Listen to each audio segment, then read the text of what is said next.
Hello, cook and ട്രാവലറിലേക്ക് എല്ലാവർക്കും സ്വാഗതം. ഇന്നത്തെ റെസിപ്പി മാങ്ങ അച്ചാർ. മാങ്ങ ചെറുതായി അരിഞ്ഞ് മുകളിൽ ഉപ്പ് വിതറി കുറച്ച് നേരം മൂടി വെക്കുക. ഞാനൊരു 3 മണിക്കൂറാണ് മൂടി വെച്ചത്. ഇനി നമുക്ക് അച്ചാർ ഉണ്ടാക്കാം. ഒരു പാൻ അടുപ്പത്ത് വെച്ച് എണ്ണ ഒഴിക്കുക. ചൂടായതിനു ശേഷം കടുക്, ഉലുവ, വെളുത്തുള്ളി, ഇഞ്ചി, കറിവേപ്പില, പച്ചമുളക് എന്നിവ ചേർത്ത് ഇളക്കുക.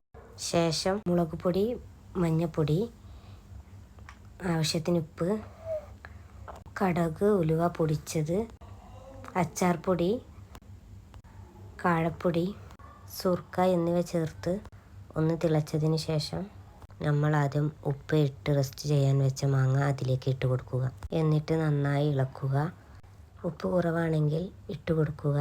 അങ്ങനെ നന്നായി മിക്സ് ചെയ്തതിന് ശേഷം പെട്ടെന്ന് കേടുവരാതിരിക്കാൻ നമുക്കൊരു സ്പൂൺ പഞ്ചസാര ഇട്ട് കൊടുക്കാം. അങ്ങനെ അച്ചാർ റെഡിയായി. ചൂടാറിയതിന് ശേഷം കുപ്പിയിലേക്ക് മാറ്റാം. അടുത്ത വീഡിയോയിൽ കാണാം. Bye bye.